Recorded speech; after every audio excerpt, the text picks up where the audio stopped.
김문수 후보의 부인 설란영 여사의 연설을 저도 우연히 듣게 됐습니다. 혹시 보지 않으신 분들이 계시다면 꼭 추천해드립니다. 그리고 더 많은 국민들이 이 연설을 볼 수 있기를 기도하는 심정으로 저도 업로드를 하게 됩니다. 솔직한 모습에 마음이 진동된 것도 있고요. 또 김문수 후보의 일평생이 가장 낮은 사람들, 천한 사람들, 없는 사람들과 함께 해왔던 것이기 때문에 우리가 잘 몰랐던 부분들, 김문수라는 이름은 알았지만 그 사람이 어떤 사람인지 잘 몰랐던 부분들을 새삼 깨닫게 된 것 같습니다. 김문수라는 사람은 우는 자들과 함께 우는 사람이었고 아파하는 자와 함께 아파했던 사람이에요. 노동운동을 했던 전력도 그렇지만 제가 30대 언론인 생활을 할 때 북한의 공개 처형 영상을 저에게 처음 보여줬던 것도 김문수입니다. 북한 인권법 제정에 가장 앞장섰던 사람이죠.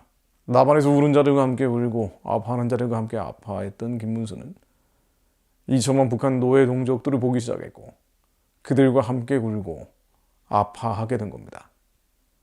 북한의 해방과 구원의 꿈을 품었고 한때는 연방제 통일을 하자는 주장을 하기도 했지만 나중에는 북한의 우상숭배 체제의 본질을 깨닫고 반드시 자유민주주의 통일을 해야 된다는 확신을 갖게 된 사람입니다. 기독교 신앙을 갖게 됐고 그것이 하나님이 기뻐하시는 뜻이라는 걸 알고 담대하게 선포해왔던 사람이죠. 보수정당이 있었지만 한 번도 주류 세력과 섞이지 않았던 인물이기도 합니다. 그 주류 세력은 철저한 기득권 집단이고 돈과 권력 외에는 다른 생각을 하지 않는 자들임에도 대한민국을 지켜야 한다는 이 자유민주주의 체제를 지켜야 한다는 신념을 가지고 마지막까지 버텨냈던 인물이기도 합니다. 그런 일생을 부인인 설란영 여사의 증언을 통해서 듣게 되니까 너무 실제로 와닿았던 것 같아요. 저는 설 여사 영상을 보면서요. 이번 대선에서 반드시 악인의 뿔이 꺾이고 의인의 뿔이 높여지기를 하나님이 공의와 정의의 판단을 해주시기를 더 기도하겠다는 마음이 드는 것과 함께 또 그의 행보와 궤적을 하나님이 너무나 기뻐하고 계시다는 마음이 들었습니다. 잠언 24장 11절로 너는 사망으로 끌려가는 자를 건져주며 살육당하게 된 자를 구원하지 아니지 말라. 내가 말하기를 나는 그것을 알지 못하였노라 할지라도 마음을 저울질하시는 이가 어찌 알지 못하시겠느냐. 그가 각 사람의 행위대로 보응하시리라. 아무리 큰 교회 수만 수십만 성도들이 있는 담임 목회자라 할지라도 사망으로 끌려가는 자를 생각하지 않는 분들이 너무 많죠. 그런 면에서 김문수 후보는 정통 목회자보다 더 성경적인 원칙을 지켜왔던 인물입니다. 그걸 설란영 여사의 연설을 통해서 다시 한번 확인하게 된 겁니다. 이사야 42장 6절로 나 여호와가 의로 너를 불렀은즉 내가 내 손을 잡아 너를 보호하며 너를 세워 백성의 언약과 이방의 빛이 되게 하리니 내가 소경의 눈을 밝히며 갇힌 자를 옥에서 이끌어내며 흑암에 처한 자를 간에서 나오게 하리라. 이 말씀이 저희 아버님 묘비에 제가 우겨서 각인한 말씀입니다. 저희 아버님도 평생 이런 이상과 원칙을 가지고 사셨던 분인데 남들은 바보라 그랬지만 어리석다고 비아냥거렸지만 하나님이 기뻐하시는 듯 백성의 언약과 이방의 빛이 되고자 하는 예수님의 길을 따라가는 자들, 자기를 부인하고 십자가를 지려는 자들, 지금 그런 지도자가 필요한 때입니다. 더 많은 김문수들이 일어나기를 기도합니다. 소경의 눈을 밝히며 갇힌 자를 옥에서 이끌어내기 위해 결단하는 자들, 우리의 다음 세대 가운데, 청년 세대 가운데 예수의 파도처럼 일어날 수 있기를 기도합니다.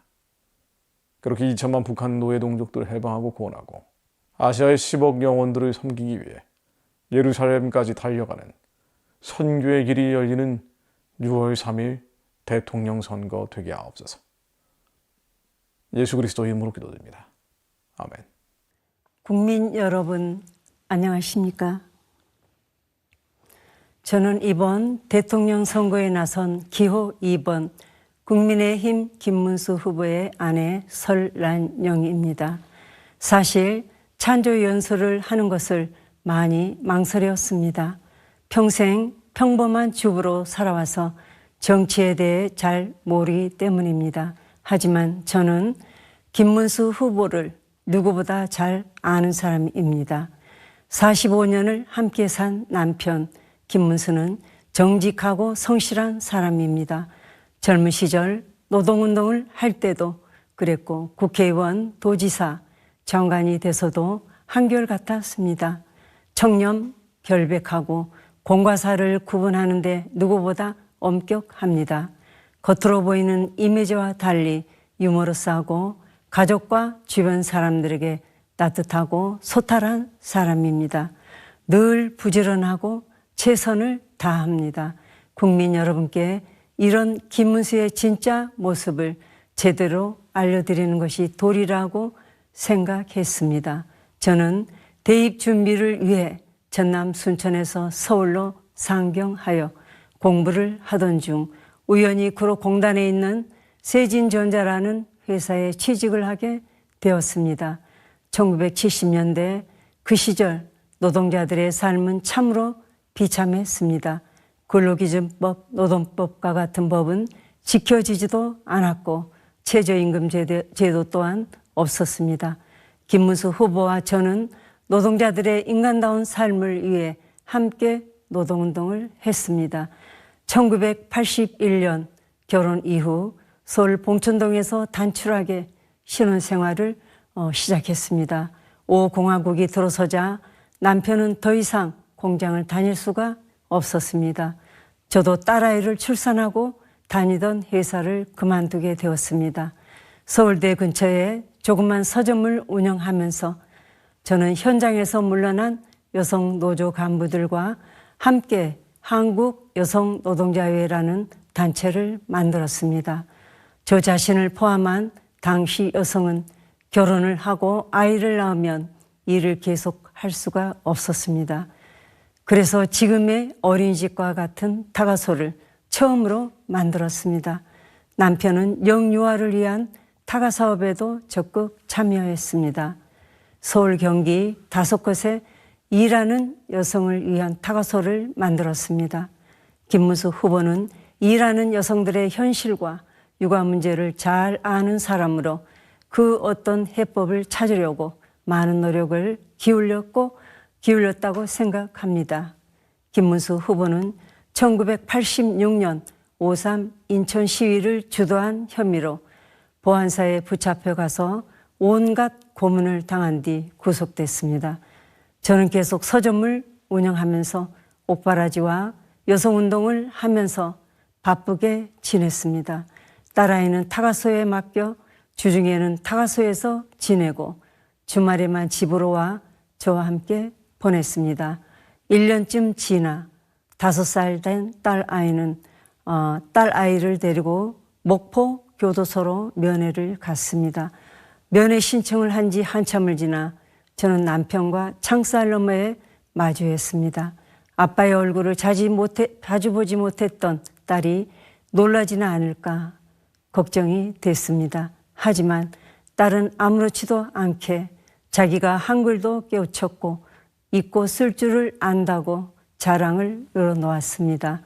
그때 아버지 김문수는 저희 딸에게 많이 미안해했을 겁니다. 주머니에서 작은 물건을 꺼내 주었는데 교도소에서 나눠주는 과자 봉지 속에 있던 장난감이었습니다. 제 딸은 지금 결혼해서 2 아이의 엄마가 됐습니다. 그때 아버지에게 받은 그 장난감을 지금까지 소중하게 간직하고 있습니다. 김문수 후보는 서민적인 사람이 아니라 서민 그 자체인 사람입니다. 국회의원 3번, 경기도지사 2번에 장관까지 지냈지만 우리 부부의 살림살이는 하나도 달라진 것이 없습니다. 김문수 후보는 평소에 전철을 타고 다니고 걷는 것을 좋아합니다. 고용노동부 장관 시절에도 일과 후에 주말에는 전철을 이용했습니다. 남편은 경기도지사가 되면서 울보로 변했습니다. 도지사 시절의 가난을 비관해 극단적인 생각을 했던 일가족 3명을 알게 되었습니다. 그래서 경기도청에서는 그 가족들에게 생계의 수단으로서 행상 트럭을 제공하였습니다. 트럭을 전달하는 날 김문수 후보와 그 가족들이 끌어안고 펑펑 울었습니다. 이 사업이 경기도지사로 일할 때 시작한 위기가정 무한돌봄 사업입니다. 남편은 위기가정 대상자들을 만날 때마다 마음 아파했습니다.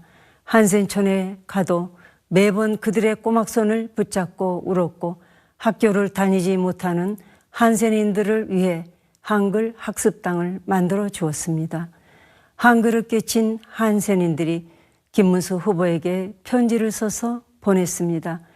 유경수 여사 일에 우리에게 이렇게 따뜻하게 해준 사람이 없었다고 했습니다. 김문수 후보는 청렴, 결백을 넘어서 돈을 무서워하는 사람입니다. 널리 알려져 있다시피 저희는 법인카드와 관용차 사용 등은 엄격하게 규정을 지켰습니다. 조금이라도 오해를 살 일은 절대로 하지 않았습니다. 많은 사람들이 인기 발언 좀 하라고, 포퓰리즘도 좀 하라고 권합니다. 김문수 후보는 진실이 아닌 거짓을 말할 수는 없다고 합니다.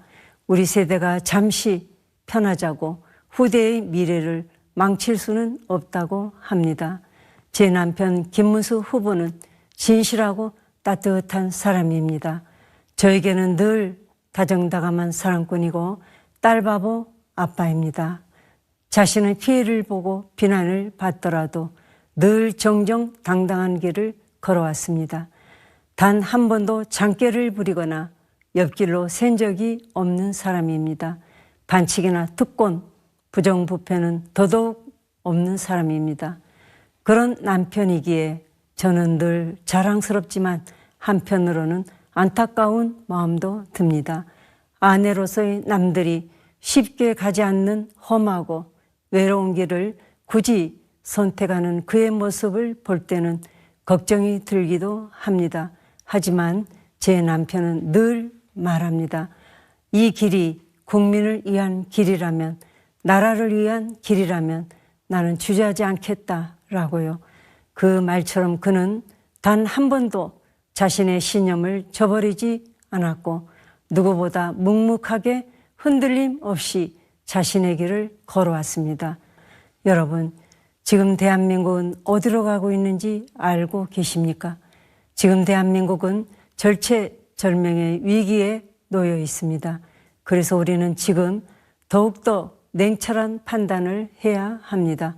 이제는 정당이나 이익이 아니라 오직 국민만을 바라보는 사람을 선택해야 합니다. 국민을 위해 국민과 함께 걷는 사람, 그런 사람만이 이 위기를 헤쳐나갈 수 있습니다. 대한민국의 품격, 국격을 위해서 도덕적으로 떳떳한 지도자, 대통령을 뽑아야 합니다. 저는 기호 2번 김문수 후보를 가장 잘 아는 사람, 그의 야당이자 그의 아내입니다. 김문수는 믿을 수 있는 사람입니다. 겉과 속이 다르지 않는 사람, 정정당당한 후보입니다. 어려운 사람들의 아픔을 외면하지 않았던 울보 김문수가 대한민국과 국민들을 웃게 할 것이라고 확신합니다. 감사합니다.